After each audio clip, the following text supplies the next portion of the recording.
ถ้าเราไม่มีความสุขก่อนเกษียณหรือจริงๆแล้วเราไม่มีอิสรภาพทางการเงินก่อนเกษียณเป็นไปได้ยากมากเลยที่คุณหลังเกษียณแล้วจะมีความสุขเมื่อใดก็ตามที่คุณเซ็กเคียวถึงจุดหนึ่งปุ๊บเนี่ยคุณจะเสี่ยงได้มหาศาลเลยคุณจะเสี่ยงโดยที่คุณไม่ได้กลัวมากเขาจะไม่รู้สึกกลัวถ้าเขายังมั่นใจว่าสินทรัพย์นั้นจะสร้างผลตอบแทนได้ในระยะยาวมีหุ้นอยู่ตัวหนึ่งในพอร์ตพี่ปันผลเริ่มต้นเนี่ยปันผลเริ่มต้นไม่จ่าย เพราะว่าเขาติดเข้าแผนฟื้นฟูแต่สุดท้ายก็มาจ่ายซึ่งปันผลที่เขาจ่ายเนี่ยประมาณ 2-3% เองในยุคนั้นซื้อมาบาทเดียววันนี้จ่ายปันผล20 บาทโอ้กี่ปีคะ20 กว่าปีเห็นภาพอย่างว่าเฮ้ยมันจ่าย 2,000% เว้ยปันผลวันนี้หุ้นไทยยังมีหุ้นที่เราสามารถจะหาซูเปอร์ดีวีเดนเหมือนที่พี่กวีหาเจอได้อยู่หรือเปล่าเพียบ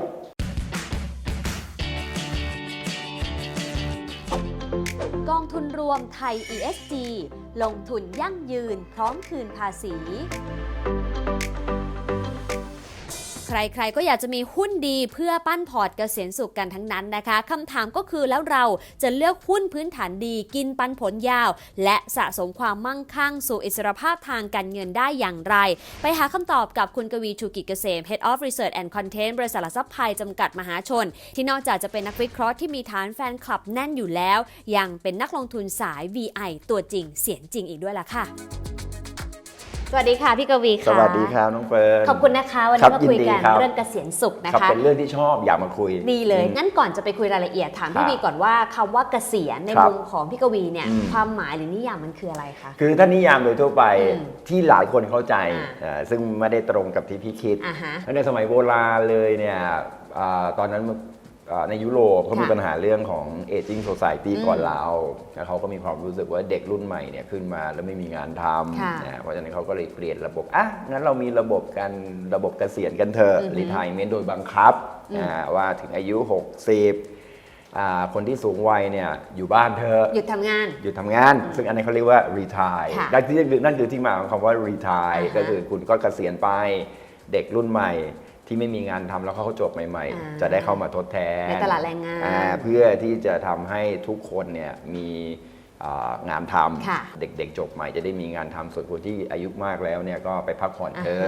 อันนั้นเนี่ยมันถูกตั้งด้วยขึ้นมาโดยระบบซึ่งในแง่ของความเป็นจริงเนี่ยคำว่าเกษียณเราควรตัดทิ้งมันไม่ควรจะเป็นระบบเกษียณมันไม่ควรจะใช้คำว่าเกษียณเพราะว่าพอเราใช้คำว่าเกษียณของประเทศไทยก็คือ55บางบริษัทก็60มันเป็นระบบเก่าที่ถูกบันทึกเอาไว้ว่าจะต้องเกษียณตามอายุแต่คำถามก็คือมันจำเป็นไหมที่จะต้องเกษียณตามอายุถ้าเกษียณมันยังคงต้องอายุ55แล้ว60พี่ขอตัดคำว่าเกษียณทิ้งขอไม่ใช้ค่ะแปลว่าพี่กวีไม่อยากเกษียณไม่อยากเกษียณไม่คือพี่ไม่มีคำว่าเกษียณเพราะว่าคำว่าเกษียณไม่ได้อยู่ในสารระบบคือไม่ได้เป็นศัพท์ที่พี่ควรจะต้องใช้เพราะว่าพี่ใช้คำว่าทุกคนรู้ติดตามงานพี่จะรู้ว่าพี่ใช้คำว่าอิสรภาพทางการเงินซึ่งไม่ใช่เกษียณคนละคำกันนะพี่พยายามจะทำให้เราเนี่ยเข้าถึงคำว่าอิสรภาพทางการเงินโดยไม่ได้สนใจว่าคำว่าอิสรภาพทางการเงินเนี่ยจะจบที่อายุเท่าไหร่ถ้า5พอดีเป๊ะก็แสดงว่ามันก็ไปซ้อนกับเกษียณพอดีแต่มันไม่ใช่เพราะว่าเรามีอิสรภาพทางการเงินที่อายุ55 60หรือจริงๆถ้าใครทำได้40ก็ดีนะครับแต่ว่าพอเราตั้งเป้าหรือว่าเราพยายามไปให้ถึงอิสรภาพทางการเงินปุ๊บเนี่ยหลังจากนั้นอ่ะเราจะเกษียณสุขหรือจริงๆแล้วถ้าพูดก็คือเราจะทำงานมีความสุขมากขึ้นสังเกตไหมครับว่าคนที่เขามีอิสรภาพทางการเงินน่ะหลายคนเลยที่ประสบความสำเร็จในชีวิตเขาจะทำงานต่อใช่เขาไม่หยุดแล้วจริงๆเขาทำงานกันจนถึงวันสุดท้ายของชีวิตเลยด้วยซ้ำเพราะว่าเขามีความรู้สึกว่าการทำงานเนี่ยแหละคือส่วนหนึ่งของชีวิตเขาไม่มีคำว่าเกษียณนะไม่มีคำว่าเกษียณอยู่ในหัวของคนเหล่านั้นเลยแล้วผมบอกนิดนึงก่อนเลยว่าถ้าคุณไม่มีอิสรภาพทางการเงินก่อนเกษียณก่อนที่มีการใช้คำว่าเกษียณถ้าคุณไม่มีอิสรภาพทางการเงินถือว่าถ้า55เกษียณสมมติ60เกษียณหรืออาจเต็มที่65ถ้าคุณไม่มีอิสรภาพทางการเงินก่อนหน้านั้นคุณจะไม่มีทางเกษียณสุขถ้าเราไม่มีความสุขก่อนเกษียณหรือจริงๆแล้วเราไม่มีอิสรภาพทางการเงินก่อนเกษียณเป็นไปได้ยากมากเลยที่คุณหลังเกษียณแล้วจะมีความสุข ถ้าเราจะต้องพูดกันจริงๆเนี่ยไอ้คำว่าหลังเกษียณเนี่ยเราต้องพูดกันก่อนว่าแล้วก่อนเกษียณเราจะต้องทำตัวยังไงเอาแค่นักกีฬาที่ประสบความสำเร็จเขาสามารถที่จะเป็นนักกีฬาชื่อดังตอนอายุ30ต้นๆโอ้โหได้ค่าจ้างมากเลยแต่พอ35ปุ๊บ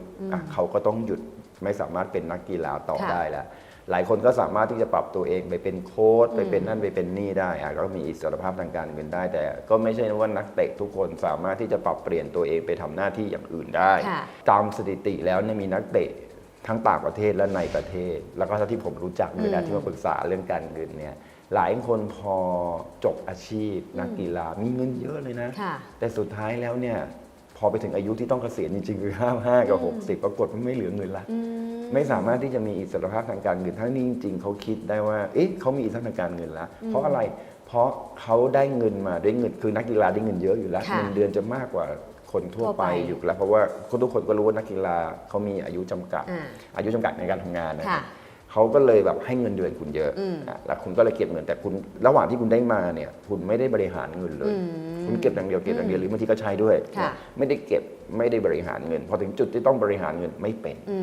เขามาเรียนรู้ไม่ทันหรือบางทีเขาคิดว่าเงินเท่านี้มันพอละสำหรับการมีอิสรภาพทางการเงินแต่ปรากฏว่าถ้าคุณบริหารเงินไม่เป็นก็จบนั่นคือที่มาว่าถ้าคุณทำงานกินเงินเดือนไปเรื่อยๆเป็นมนุษย์เงินเดือนปกติแล้ววันใดวันหนึ่งคุณสามารถมีอิสรภาพทางการเงินได้แสดงว่าคุณสามารถบริหารเงินได้ดีมาก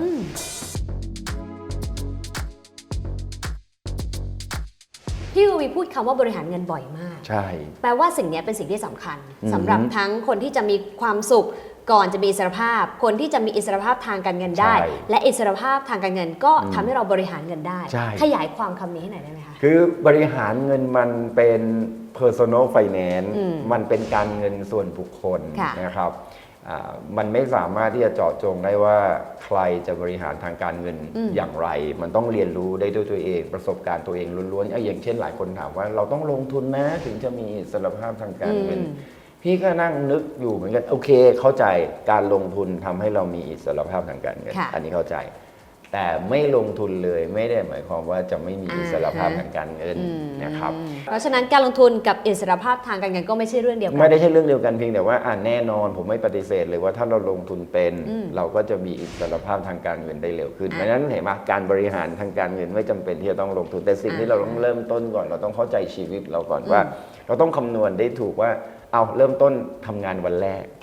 สิ่งที่เราต้องการอย่าเพิ่งคิดว่าเรื่องลงทุนนะเอาแค่ว่าระหว่างรายได้กับค่าใช้จ่ายคุณเอาบริหารตรงนี้ก่อนเริ่มต้นชีวิตทำงานรายได้ต้องมากกว่าค่าใช้จ่ายเท่านั้นด้วยนะเท่านั้นแล้วก็อย่าสร้างหนี้ถ้ามันจำเป็นโอเคแต่ผมเชื่อว่าหลายคนจะไม่จำเป็นที่จะต้องสร้างหนี้รายได้มากกว่าค่าใช้จ่ายปุ๊บคุณจะเหลือเงินละโอเคคุณถ้าคุณจะต้องผ่อนหรือเป็นหนี้เนี่ยก็หวังว่าไอ้ปริมาณค่าใช้จ่ายบนหนี้เนี่ยมันต้องน้อยกว่ารายได้ที่คุณได้รับค่าใช้จ่ายอยู่ที่เราจะลดหรือไม่ลดพอเราหาแล้วพอเราเก็บตรงนี้ปุ๊บไอ้ส่วนที่เป็นเงินสดตรงนี้แหละคือการบริหารเงินสิ่งแรกที่เราต้องทำก่อนคืออย่าเพิ่งคิดเรื่องการลงทุนถ้าเรายังไม่รู้จักเงินก้อนนี้เนี่ยเราจะต้องบริหารด้วยกันว่าเราจะต้องมีเท่าไหร่เพื่อเซ็กเคียวชีวิตของเรายามที่มันเกิดความผันผวนเหมือนตลาดหุ้นนะเหมือนตลาดการลงทุนอื่นๆมากมายไอ้เงินก้อนนี้เนี่ยคือจริงๆมันเป็นก็คือตัวอย่างจากพี่แหละเพราะตอนช่วงแรกๆเนี่ยโอเคพี่ลงทุนก็กันเงินส่วนหนึ่งแต่ต้องมีเงินส่วนหนึ่งกันเอาไว้ว่าเฮ้ยถ้าฉันตกงาน6 เดือนฉันต้องมีเงินสำรองฉุกเฉินสำรองฉุกเฉินก้อนนี้ไว้โชคดีเราทำงานบริษัทเอกชนเราจะมีประกันสุขภาพแต่ว่าวันนั้นเชื่อไหมตอนอายุ24-25พี่เริ่มซื้อประกันสุขภาพเลยแต่จ่ายเดือนละปีนึงแค่10,000-20,000เองไม่ได้เยอะแยะมากมายแต่มันช่วยเสริมเช่นค่าห้องเมื่อก่อนที่ 2,000 อยู่ได้นะเดี๋ยวนี้ไม่ได้เดี๋ยวนี้ต้องเกือบ10,000นะค่าห้องถ้าเราทำตรงนี้เราซื้อประกันสุขภาพส่วนหนึ่งทำงานราชการทำงานเอกชนแล้วฟรีแลนซ์เนี่ยจำเป็นต้องทำเลยคุณจะทำประกันสังคมหรือคุณจะทำประกันสุขภาพคุณทำไว้ก่อนเดือนหนึ่งเรากันไว้เท่านี้นั่นคือค่าใช้จ่ายบริหารได้ดีเหลือแล้วค่อยเอาไปใช้ถ้าทำตรงนี้เรียบร้อยละ ส่วนที่เหลือจริงๆตรงเนี้ยเราค่อยคิดว่าเราจะเอาไปลงทุนอะไร อ่า ถ้าเราเริ่มต้นเราก็อาจจะศึกษาพันธบัตรรัฐบาลก่อนไหมเอาวิสบายพันธบัตรรัฐบาลง่ายเลยได้ดอกเบี้ย 2% ก็ยังดีกว่าไม่ได้ถูกป่ะเพราะเรายังไม่รู้อะไรเราก็เอาเก็บเงินไว้ในพันธบัตรรัฐบาลส่วนหนึ่งเริ่มรู้มากขึ้นก็ไปตราสารหนี้ก็ได้อายุ 30 เริ่มรู้มากขึ้นค่อยไปหุ้นก็ได้หรือถ้าเราไม่คิดอะไรมากเราก็จะบริหารเงินโดยการแต่ผมไม่เคยทำนะอันนี้ก็แต่ว่าที่ปรึกษาทางการเงินเขาแนะนำแต่ผมก็คิดว่ามันดีตรงที่ว่าหรือเราควรจะเอาเงินที่เหลือในแต่ละเดือนเนี่ยให้เป็นการจัดพอร์ตโฟลิโอตามความเหมาะความเสี่ยงของเราไปเลยค่ะซึ่งในที่ผมอธิบายอยู่เนี่ยมันก็จะมีวิธีการลงทุนในหุ้นกับตราสารหนี้เขาก็เรียกว่าพอร์ต60-40ถ้าเสี่ยงน้อยหน่อยเนี่ยก็เอา 40 เป็นหุ้น 60 เป็นตราสารหนี้หรือถ้าเอาเสี่ยงมากหน่อยก็ 60 เป็นหุ้น 40 เป็นตราสารหนี้มีเงิน100 บาทก็ 60 บาทหุ้น 40 บาทตราสารหนี้แบ่งกันไปเลยทุกๆเดือนไปเรื่อยๆหุ้นจะลงหุ้นจะขึ้นหุ้นก็ลงไปเรื่อยๆคิดอย่ายอมแพ้ เก็บไปเรื่อยๆจนสุดท้ายเดี๋ยวเราจะค่อยๆเริ่มรู้มากขึ้นนักศึกษามากขึ้นเรื่อยๆดีไม่ดีเราก็จะเก่งจนถึงขนาดว่าเฮ้ยช่วงเวลานี้หุ้นลงเยอะจังเราเพิ่มหุ้นเป็น 70% ไหมเพราะมันเกิดไครซิสแล้วเราถือตราสารหนี้สัก 30แล้วพอเวลาหุ้นขึ้นพอร์ตหุ้นของเราก็จะสร้างผลตอบแทนได้ดี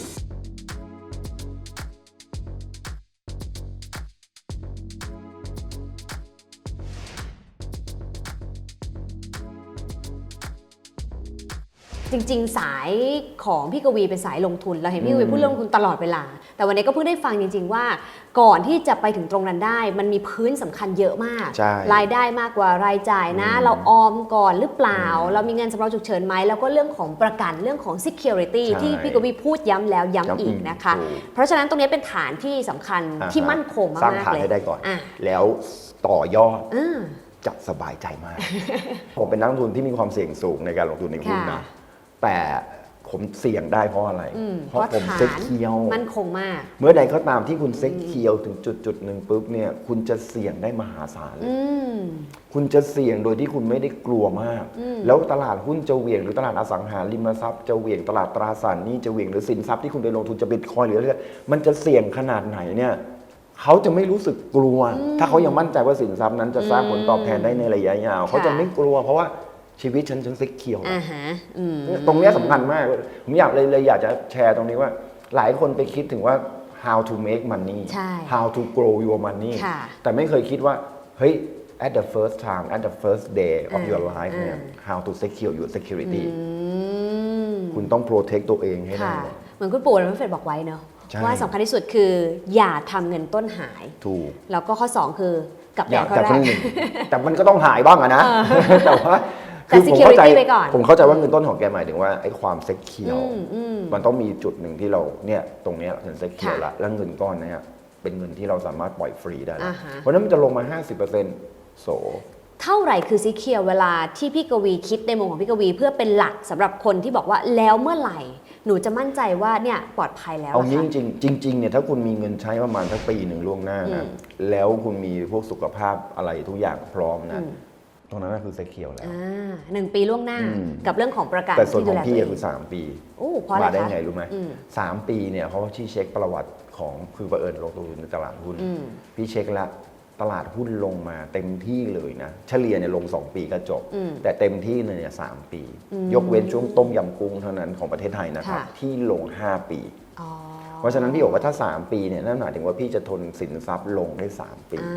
ก็เลยเก็บเงินไว้ว่าถ้ามีอะไรเกิดขึ้นในตลาดหุ้นแล้วหุ้นลงสินทรัพย์เราลงเราจะไม่ต้องดึงเงินตรงนั้นออกมาเราก็ต้องมีเงินสำรองเอาไว้3 ปีอยู่ได้ไม่เดือดร้อนตัวเองและคนอื่นซึ่งฐานตรงนี้มันต้องใช้เวลาฐานมันใช้เวลาน้อยลงตรงไหนคือต้องทำรายได้ให้ได้มากขึ้นแต่ต้องลดค่าใช้จ่ายด้วยถ้าทำรายได้มากขึ้นไม่ได้ซึ่งผมเชื่อว่ามันเป็นข้อจำกัดแต่ลดค่าใช้จ่ายไม่ใช่ข้อจำกัดลดค่าใช้จ่ายอยู่ที่นิสัยสอนไม่ได้แม้กระทั่งวันนี้ต่อให้ผมมีเงินขนาดไหนก็ตามวันนี้ผมยังต้องใช้แอปในการจดค่าใช้จ่ายเลยว่าวันนี้ใช้ไปเท่าไหร่ต่อให้ใช้เวลา50 บาทก็จดนะเพื่อให้เรามีรีมายตัวเองตลอดเวลาว่าวันนี้เราใช้เงินไปเท่าไหร่แล้วมันไม่ได้บอกว่าเราจะจดเพื่อจะหยุ่มหยิมนะแต่รีมายตัวเองตลอดว่าเฮ้ยวันนี้มันเยอะเกินแล้วนะเตือนตัวเองไว้ตลอดเวลาแล้วก็ไม่เคยมารวบรวมนะว่าเดือนหนึ่งใช้เท่าไหร่แต่ แต่จดไปทุกวันว่า มัน เท่า ก็ นี้ เห็น เท่านี้ ละ มันเห็นว่าโอ้ยตายละวันนี้มันเกิน500แล้วมันเกิน พี่กวีใช้วันละกี่บาทได้คะ โอ้ยน้อยมาก อยากรู้เลย คือจริง ๆ แล้วเนี่ยวันหนึ่งเนี่ยพี่เช้าก็กินข้าวบ้าน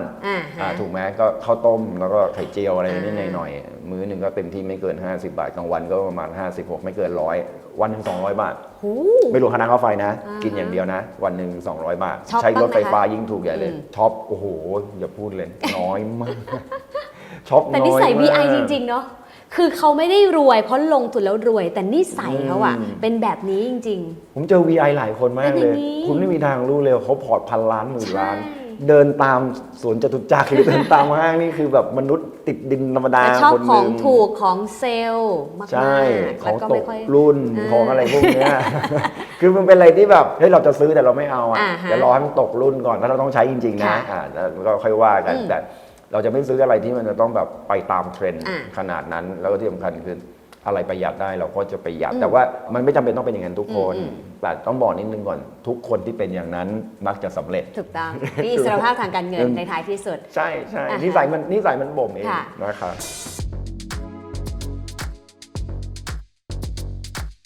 ทีนี้หลังจากเราวางแผนแน่นและ เรีย มั่ บ น ร้อย คง แล้ และ วจะลงทุนละ สิ่งที่เราอยากจะชวนพี่กวีคุยวันนี้ อ่า แล้วก็แน่นอนว่าน่าจะเป็นสิ่งที่พี่กวีถนัดมากๆเลย ครับ ก็คือเรื่องของการเลือกหุ้น ครับ เพราะหลายคนก็บอกว่าเวลาเขาอยากมีอิสรภาพทางการเงินเนาะอยากมี passive income หรือบางคนใช้คำว่าเกษียณก็ตามเนี่ยนะคะเขาก็อยากจะหาหุ้นที่ดี ครับ หุ้นที่มีปันผลหุ้นใหญ่ปั้นพอร์ตเกษียณโต พี่กวีแนะนำยังไงคะ พี่หุ้นไกพอร์ตพี่เนี่ยพี่พูดได้เต็มปากว่าหุ้นหลายตัวเป็นหุ้นซูเปอร์ดิวิเดนด์ไม่ใช่หุ้นเงินปันผลธรรมดา แปลว่าอะไร เป็นหุ้นที่สร้างปันผล Super Dividend สมหาศาลต้องบอกนิดนึงก่อนนะหลายคนเข้าใจว่าวันนี้เราควรจะเลือกหุ้นที่ให้ผลตอบแทนเงินปันผล 7% 6%เขาก็จะบอกว่านั่นนะคือหุ้นปันผล ค่ะ เข้าใจผิด อะ เข้าใจผิด เพราะอะไรคะ ต่อให้คุณเลือก 10%ถ้ากำไรของเขาแย่ลง อ๋อ ยังไงเขาก็จ่ายปันผลลดลง อืม มันก็ไม่คุ้มอยู่ดี ถูกป่ะจาก 10%คุณอาจจะลงมาเหลือแค่ 5%ก็ได้ อย่าดูแค่ตัวปันผลอย่างเดียว แล้วบางทีมันอาจจะ 10%เท่าเดิมก็ได้นะ แต่ แต่ว่าราคาลดจาก 10 เหลือ 5 บาท อ้าวหา จ่าย ไป จาก ครึ่ง บาทหนึ่งเหลือ 50 ตังค์แต่ว่าผลตอบแทนคุณได้ 10%เท่าเดิมคุณจะเรียกมันเป็นหุ้นปันผลอยู่ไหมล่ะ เข้าใจค่ะ เพราะหลักการเลือกหุ้นปันผลจริง ๆ เนี่ยต้องบอกนิดนึงก่อนเลือกพี่มาพูดเรื่องนี้ถูกใจพี่มากเลย ตรงที่ว่าพี่ลงทุนในฐานะ value investor เนี่ยกำไรจากราคาหุ้นเป็นเรื่องรอง อืม เงินปันผลเป็นเรื่องหลัก อืม หุ้นปันผลเนี่ยต้องบอกนิดนึงก่อนอ่ะสมมตินะ ราคา 10 บาท อืม วันนี้จ่ายปันผลหุ้นบาทหนึ่ง ค่ะ อ่ะซึ่งบาทหนึ่งก็คือ 10% ถูกต้อง เมื่อกี้นี้มันถ้ามันลงมาเหลือ 0.5 ราคาลงมา 5 บาทก็ 10%เท่าเดิมซึ่งไม่เราไม่ต้องการตอนนั้น แต่สมมุติว่าเฮ้ยอีก 10 ปีข้างหน้าไอ้หุ้นตัวเนี้ยมันจ่ายบาทหนึ่งไปเป็น 2 บาทละ อืม ซึ่งมันเกิดขึ้นได้อยู่แล้ว ค่ะ เพราะว่ากำไรเขาจะโตเนี่ยโตไม่ถึงปีละ 10%แต่โตปีละแค่ 5-6%จากบาทหนึ่ง10 ปีมันก็เป็น 2 บาทนะไม่จำเป็นต้อง 10%ต่อปีนะถูกป่ะ ค่ะ นะมันทั้ง6-7%ก็ได้ละซึ่งปกติบริษัทดีๆอ่ะกำไร 6-7% ต่อปีเนี่ยสบาย อ่าฮะ ๆก็คือตามเศรษฐกิจกับเงินเฟ้อบวกกันแล้วเขามีพรีเมียมหน่อยตรงที่ว่าเขาเป็นผู้นำในธุรกิจเขาก็จะได้ประมาณนี้ 6-7% ต่อปีโดยธรรมชาตินะครับขึ้นมาเป็น 2 บาท แต่เราต้นทุนเรา 10 บาท ค่ะ ตามที่ทันไหม อ่าฮะ 10 บาท แต่คุณได้ปันผล 20% 2 บาท 20%แล้วนะ มันจะเรียกซูเปอร์ดิวิเดนได้ยัง ได้แล้วค่ะ ถูกป่ะ มีหุ้นอยู่ตัวหนึ แม้ ง ราคาไม่ขยับด้วยนะ ถูกต้อง ซึ่งจริง ๆ ราคาจะขยับ มีหุ้นอยู่ตัวหนึ่งในพอร์ตพี่ ปันผลเริ่มต้นเนี่ย ปันผลเริ่มต้นไม่จ่าย เพราะว่าเขาติดเข้าแผนฟื้นฟู แต่สุดท้ายก็มาจ่าย ซึ่งปันผลที่เขาจ่ายเนี่ยประมาณ 2-3% เองในยุคนั้น ซื้อมาบาทเดียว ค่ะ วันเนี้ยจ่ายปันผล 20 บาท โอ้กี่ปีผ่านไป 20 กว่าปี โอ้โห ลองนึกเห็นภาพยัง เห็นภาพยังว่า เฮ้ยมันจ่าย 2,000% เว้ย ค่ะ ถึงปันผล เพราะฉะนั้นผมอยากจะให้มองหุ้นปันผลเนี่ยเป็นแบบนี้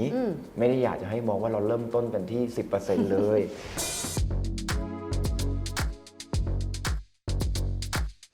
สิ่งที่เราต้องไปดูก่อนว่าจะเป็นอย่างนั้นได้ยัง จะ ไง หาได้ยังไงหุ้นแบบนั้น อัน ค่ะ เนี้ยเริ่มต้นก่อน คุณลองย้อนกลับไปดูเผอิญตลาดหุ้นไทยเราเปิดมา 40 ปีถือว่าโชคดีนะถ้าบริษัทที่เพิ่ง IPO ไม่ต้องเข้าไปดูเลย เพราะมันไม่มีประวัติปันผลเลย คุณลองย้อนกลับไปดูสิ ซึ่งวันนั้นที่จำได้ว่าเฟิร์นก็เคยเขียนบทความนี้เหมือนกันว่า มันมีหุ้นหลายตัวนะที่จ่ายปันผลตั้งแต่วิกฤตต้มยำกุ้งอะ ค่ะ 40 ปีที่ตลาดหุ้นเปิดมาหุ้นตัวนี้อยู่ในตลาดหุ้นไม่เคยพลาดในการจ่ายปันผลมาก่อนเลยบริษัทพวกนี้เราน่าเข้าไปมองก่อนซื้อหรือไม่ซื้ออีกเรื่องหนึ่งนะไปทำการศึกษาก่อนแต่ถ้ามันเข้ามาไม่ถึง40 ปีมันอาจจะเข้ามา20 ปีอย่างน้อยเขาก็ผ่านซับไพรม์ปี 2008 อย่างน้อยเขาก็ผ่านโควิดปี 2020 ดูซิว่าเขาจ่ายปันผลได้อยู่ไหมหรือแม้จะจ่ายน้อยลงแล้วเนี่ยพอหลังจากซับไพรม์หลังจากโควิดเขาสามารถกลับมาจ่ายปันผลได้ในระดับเดิมที่เขาเคยจ่ายแล้วมากขึ้นด้วยพวกนี้เราเก็บไว้ในใจได้ละแล้วเราก็วิเคราะห์ต่อว่ามันมีเยอะนะครับแล้วเก็บไว้ก่อนเลยมีเป็น100 บริษัทอย่างนี้แล้วกันที่มันสามารถกลับมาจ่ายปันผลได้เหมือนเดิมก่อนโควิดก่อนซับไพรม์เป็นที่เรียบร้อยแล้วแม้กระทั่งกลุ่มแบงก์เองก็เป็นนะแล้วมาดูกันว่าบริษัทพวกนี้กลุ่มไหนหรือบริษัทไหนที่เป็นผู้นำในธุรกิจที่เราเข้าไปดูแล้วเราเชื่อว่าประเทศไทยเนี่ยบริษัทเหล่านี้สามารถที่จะเติบโตไปได้โดยถูกคู่แข่งที่จะเข้ามาสกัดเนี่ยไม่เยอะมากจนเกินไปคือตอนนี้เราดูแล้วเขาผ่านวิกฤตมาได้ละมั่นใจว่าในอนาคตเนี่ยถ้าเขาเจอวิกฤตอีกเนี่ยเขาจะน่าจะผ่านได้ไม่ใช่ไปพยายามจะหาบริษัทที่ไม่เคยผ่านวิกฤตมาเลยคือล้มลงตอนโควิดแล้วก็หวังว่าเฮ้ยเนี่ยแหละเดี๋ยวจะร้อยเด้งมันไม่ใช่ VI แต่มันอาจจะถูกคือคุณลงใช่เลยตัวนี้เช่นแจ๊สใช่เลยอยู่ดีเด้งขึ้นมาเจอธุรกิจใหม่อะไร whatever เราเด้งขึ้นมา10 เด้งก็เป็นไปได้แต่ไม่ใช่แนวVI แต่เราต้องดูว่าพอผ่านตรงนี้ปุ๊บเราก็ดูว่าเขาเป็นผู้นำในธุรกิจไหมเติบโตได้หรือเปล่าอยู่ในประเทศไทยได้ไหมอยู่ในประเทศไทยเรายั่งยืนไหมเป็นธุรกิจที่เฮ้ยประเทศไทยเรามีความได้เปรียบเหนือกว่าประเทศอื่นต่างประเทศเข้ามาแข่งในธุรกิจนี้ได้ลำบากหรือในประเทศนี้เนี่ยยากมากเลยที่คุณจะสามารถขึ้นมาแข่งกับบริษัทนี้ได้ฐานะทางการเงินแข็งแกร่งเพราะฐานะทางการเงินมันจะมีความสำคัญต่อการจ่ายเงินปันผลนะครับฐานะทางการเงินยิ่งแบบบริษัทที่ net cash คือหลายคนบอกว่าเฮ้ยเขามีหนี้นะเดี๋ยวเย็นๆบางทีเขามีหนี้เนี่ยแต่เขามีเงินสดเยอะคุณเอาไปลบออกปรากฏว่าเฮ้ยมันก็ไม่ได้มีเยอะมากนะครับตรงนี้ก็เป็นอีกอันหนึ่งกระแสเงินสดจากการดำเนินงานเป็นบวกอันนี้สำคัญมากสำคัญเพราะว่าหลังๆเนี่ยเราโดนหลอกว่าบริษัทมีกำไรเยอะแต่กระแสเงินสดติดลบเต็มไปหมดเลยจริงค่ะพี่ดูมาจิ้มมา20 ปีพี่รู้ดีเลยบริษัทไหนที่กำไรดีๆแล้วมี operating หรือกระแสเงินสดจากการดำเนินงานติดลบเนี่ยพี่ไม่ปล่อยมาจิ้นเลยน่าเป็นห่วงแต่ถ้าไตรมาสเดียวใน4 ไตรมาสเนี่ยมีไตรมาสเดียวโอเคไม่เป็นไรเพราะมันมีความเป็นไปได้ว่าช่วงนั้นโลซีซั่นสต็อกสินค้ามันเลยเยอะอันนี้เข้าใจได้แต่ถ้า4 ไตรมาสเองติดลบมาตลอดเลย4 ไตรมาสนี่ไม่ไว้ใจละแต่บริษัทที่เราเลือกมาถ้าเป็นผู้นำเป็นอะไรพวกนี้มันส่วนใหญ่ก็จะเป็นบวกแหละพวกนี้มันก็ดูง่ายๆไม่ได้ยากมากพวกนี้คือหุ้นที่มีโอกาสที่จะเป็นซูเปอร์ดิวิเดนด์แต่ก่อนที่มาถึงตรงนี้เนี่ยมันหมายถึงว่าเราต้องเริ่มต้นตั้งแต่นาทีที่1ของรายการก่อนนะอย่าเพิ่งตัดมาตรงนี้เลยนะย้อนกลับไปดูนิดนึงนะตอนต้นที่จะสร้าง security อะไรอย่างเงี้ยว่าแม้กระทั่งคือหุ้นแบรนด์เนมธรรมดาในประเทศไทยอ่ะมันก็โตอย่างเอาแค่มาม่าเนี่ยเมื่อก่อนก็จ่ายปันผลนิดเดียวแล้ววันนี้เราก็จ่ายปันผล 1-2% ตลอดเลยเราก็มีความรู้สึกว่า TF มาม่าเนี่ยไม่ใช่หุ้นปันผลยังไงก็ไม่ใช่หุ้นปันผลจ่ายปันผลยังไงก็ 2%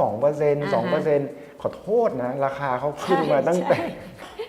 20 บาทจนถึง200 บาทเขาจ่าย2 บาทสมัยก่อนวันนี้คือเขาจ่ายเท่าไหร่อ่ะคือเขาจ่าย10 บาทอ่ะ10 บาทเมื่อเทียบกับราคาต้นทุนคุณ50 บาทอ่ะเขาจ่ายอยู่ 20% แล้วมันกลายเป็นซุปเปอร์ดิวิเดนด์โดยไม่ได้ตั้งใจเพราะราคามันขึ้นราคามันขึ้นไปแล้วคุณก็จะไปจมอยู่กับคำว่าแค่ 2% คุณก็ไม่ต้องงั้นไม่ต้องซื้อถ้าคุณจะซื้อ 2% ไม่ต้องซื้ออะไรเลยเพราะว่าแล้วคุณได้ 7-8% เหลือกลุ่มไหนรู้ไหม 7-8% ตอนนี้อสังหาปิโตรเคมีแล้วอสังหาปิโตรเคมีทำกันบ้านลองย้อนกลับไป2 วิกฤตแล้วคุณจะรู้ว่าปันผลไม่ได้ขึ้นราคาทั้งนั้นแหละลงพอมาเทียบเลยปันผลสูงมันเลยยิวเลยหลอกเราผลตอบแทนยิวปันผลเลยหลอกเราเพราะฉะนั้นถ้าเราไม่ติดกับดักตรงนี้มันก็จะเราจะได้ซูเปอร์ดิวิเดนด์ในขณะที่ดีไม่ดีวันแรกที่เราซื้อได้ผลตอบแทนแค่ 2% เองมันเข้าใจหลักนะเข้าใจหลักแล้วในการที่บอกแล้วอีกข้อหนึ่งที่นอกจากเรื่องเลือกหุ้นหลายข้อนึงก็คือพี่มีความคิดเสมอว่าถ้าเราเลือกหุ้นเหล่านี้ได้แล้วเราซื้อได้เพิ่มขึ้นเดือนละ100 หุ้นสมมติถ้าหุ้นจ่ายผลละบาท1 บาทได้100 หุ้นเดือนนี้พี่จะมีแพสซีฟอินคัมเพิ่ม100 บาท อ๋อ ไปเรื่อยๆในอนาคตโดยไม่ต้องมองว่าเขาจะเพิ่มขึ้นในอนาคตนะซื้อเดือนหน้าอีก100 หุ้น เราก็ได้เป็น200 บาท ซื้อเดือนหน้าอีก100 หุ้น เราก็ได้300 บาท จนวันใดวันหนึ่ง เก็บไปเรื่อยๆหาได้มาเก็บรายจ่ายน้อยลงบริหารเงินให้ดีรัฐบาลช่วยลดค่าน้ำค่าไฟก็เก็บเอาไว้อย่าเอาไปซื้ออย่างอื่น เก็บไปเรื่อยๆซื้อเพิ่มไปเรื่อยๆเงินปันผลเพิ่มเรื่อยๆจนจุดหนึ่งเงินปันผลอย่างเดียวพอค่าใช้จ่ายอิสรภาพทางการเงินมาทันทีค่ะ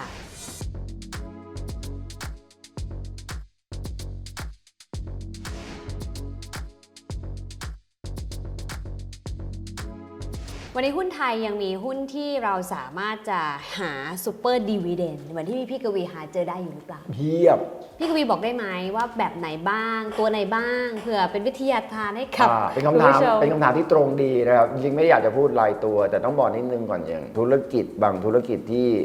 คิดว่าจะเติบโตไปตามการเติบโตของเศรษฐกิจไทยได้นะประเทศไทยเราเนี่ยต้องบอกนิดนึงก่อนธุรกิจอุตสาหกรรมโตยากมันก็จะกลายเป็นว่าตอนนี้ธุรกิจที่โตได้แล้วตอนนี้มันก็เริ่มมาแรงแล้วก็น่าจะแรงต่อไปนะครับก็คือธุรกิจบริการก็คล้ายๆกับญี่ปุ่นนะครับสุดท้ายธุรกิจบริการก็คือธุรกิจที่มันไปต่อได้และยิ่งหลังๆนี้เรามีเทคโนโลยีมากขึ้นเนี่ยธุรกิจบริการก็จะมีความสำคัญมากขึ้นเรื่อยๆเพราะฉะนั้นบริษัทที่ทำเกี่ยวข้องกับธุรกิจบริการก็จะเป็นบริษัทที่ผมเชื่อว่ามันก็เติบโตไปตามกระแสของเศรษฐกิจไทยอยู่ดีเช่นธุรกิจโลจิสติกมีคนเคยพูดว่า cash is king แต่ก็มีเจ้าสัวท่านหนึ่งบอกว่า logistics is real king เพราะว่าไม่ว่าคุณจะขายอะไรก็ตามถ้าคุณไม่มีโลจิสติกก็จบข่าวขายไม่ได้อาหารคุณอร่อยให้ตายแค่ไหนไปอยู่ในที่ที่ไม่มีคนเดินมันก็ขายไม่ได้อยู่ดีข้าวแกงธรรมดาไปอยู่กลางสีลมมันก็ขายได้อยู่ดีเพราะฉะนั้นเนี่ยโลจิสติกมันถึงมีความสำคัญ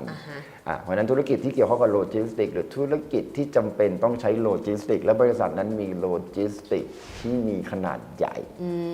จนมีคนเข้ามาแทรกโลจิสติกของเขายากต้องบอกนี่แม้กระทั่งธุรกิจอาหารธุรกิจค้าปลีก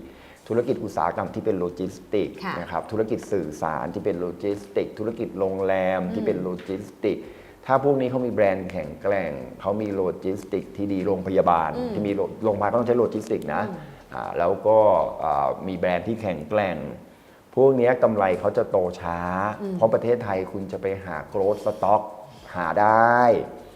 ต้องเก่งมากนะครับแต่คุณจะหาหุ้นที่โตไปเรื่อยๆระหว่างปันผลวันนี้ยังจ่ายแค่ 2% แต่ถ้าปันผลมันขึ้นปีละ 5% อีก10 ปีคุณก็ได้ปันผล2 เท่าจาก 2% มันก็เป็น4ถ้าคุณถือได้นานพอ20 ปีเงินปันผลคุณอาจจะเพิ่มเป็น 20% ของเงินต้นที่คุณลงเนี่ยคือซูเปอร์ดิวิเดนด์แค่นี้เองไม่ได้มีอะไรยากเย็นเพียงแต่ว่าธุรกิจอะไรที่ใช้ซ้ำแบบไม่มีแบรนด์มันก็ไม่ควรลงทุนมันควรลงทุนในธุรกิจที่ใช้ซ้ำแล้วมีแบรนด์ยกตัวอย่างเช่นถ้าเฟิร์นไปลงซื้อน้ำมันธุรกิจน้ำมันเนี่ยมีการใช้ซ้ำใช่แต่หาแบรนด์ยากคือมันกำหนดแบรนด์ยากตอนวันนี้จริงๆนะพูดจริงๆนะถ้าผมน้ำมันจะต้องหมดจริงๆปั๊มหน้าฉันเติมได้เลยไม่ติดแบรนด์ไม่ติดแต่ถ้าฉันจะซื้อกระเป๋าสักใบหนึ่งเจอหลายร้านเลยไม่เอาฉันจะเอาหลุยเท่านั้นแม้กระทั่งกระเป๋าพังไป3 เดือนแล้วก็จะรอเพื่อจะเอาหลุยเห็นไหมนี่คือความแตกต่างกันระหว่างของที่ใช้ซ้ำมีแบรนด์กับไม่มีแบรนด์เพราะฉะนั้นจงหาธุรกิจที่มีการใช้ซ้ำและมีแบรนด์แค่นั้นเองและมันอยู่ในธุรกิจที่ประเทศไทยได้เปรียบมีคู่แข่งเข้ามาแข่งจากต่างประเทศได้ยากหรือคู่แข่งในประเทศก็เข้ามาในโลจิสติกนี้มาในแบรนด์นี้ได้ยากแค่นั้นเองคุณก็จะได้ซูเปอร์ดิวิเดนด์แล้ว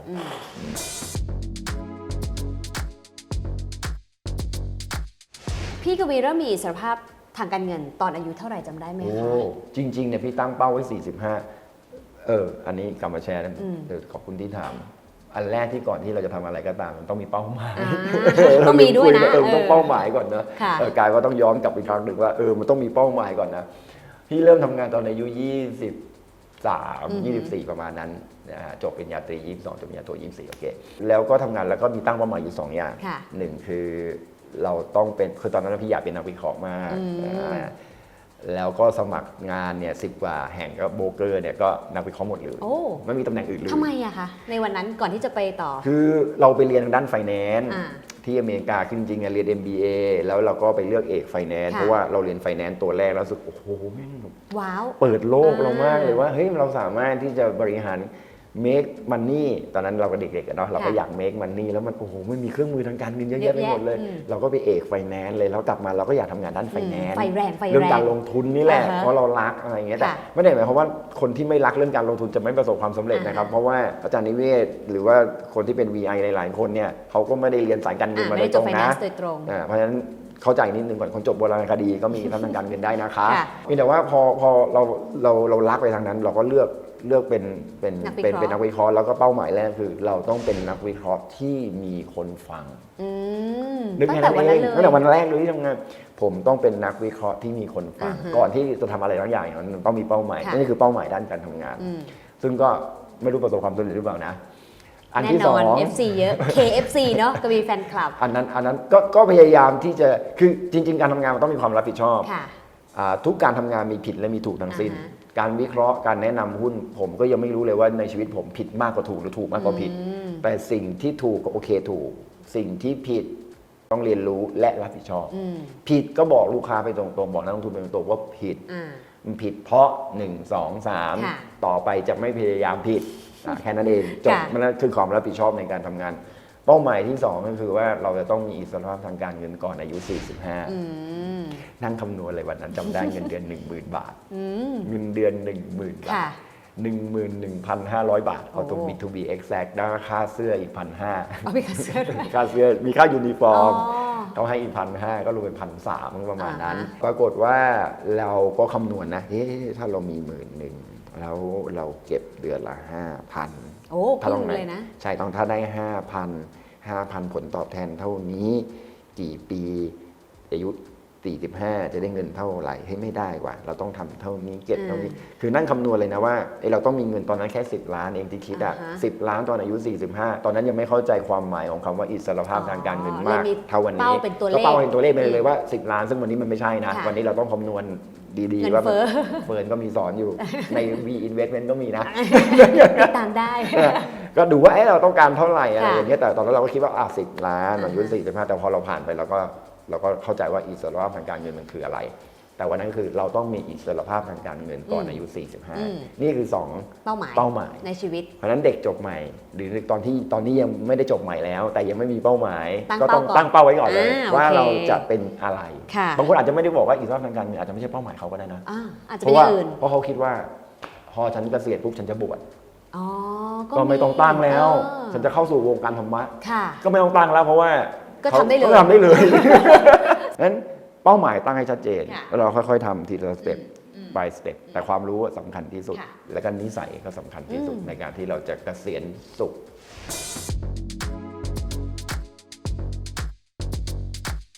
อะไรจะเป็นเหตุผลที่ทำให้เราไม่ถึงอิสรภาพทางการเงินคะพี่กวีฟุ่มเฟือยอย่างเดียวเลยต่อให้ประหยัดเนี่ยแค่ประหยัดอย่างเดียววันนี้พรุ่งนี้ก็มีทางการเงินแล้วลองข้าวกลางวันก็ไปที่วัดขอกินก็ได้ อันนี้พูดจริง คือคำว่าอิสรภาพทางการเงินมันอยู่ที่คุณมองอ่ะคือคุณจะมีเดือนหน้าเลยก็ได้นะถ้าคุณหยุดใช้เงินก็มีแล้วไม่ต้องมีอะไรนะไม่มีอะไรเป็นภาระต้องเป็นภาระค่าใช้จ่ายอ่ะคืออิสรภาพทางการเงินเนี่ยคุณอาจจะมีนึกถึงคนที่เขาอยู่ชนบทก็ได้นะเขามีผักบุ้งให้เก็บอ่ะเขามีปลาให้จับอ่ะนะเขามีข้าวให้หุงอ่ะเขาเลี้ยงหมูเขาเลี้ยงไก่อ่ะเขาไม่ต้องใช้ตังค์อ่ะเขามีทรัพย์ทางการเงินแล้วเขาไม่เคยเดิน7-11อ่ะเขาไม่เดิน CBN เซ็นทรัลเขาไม่ได้ซื้อ iPad เขาไม่ได้มีอะไรเลยนะนั่นไงอิสรภาพทางการเงินแล้วอ่ะเนี่ยธุรกิจครอบครัวคือจะมองในมุมนั้นก็ได้ไงวันนั้นบอกว่าอิสรภาพทางการเงินมันอยู่ที่ว่าคุณพอเมื่อไหร่ไงอิสรภาพทางการเงินจบตรงที่คำว่าพอไม่ได้จบตรงที่ว่า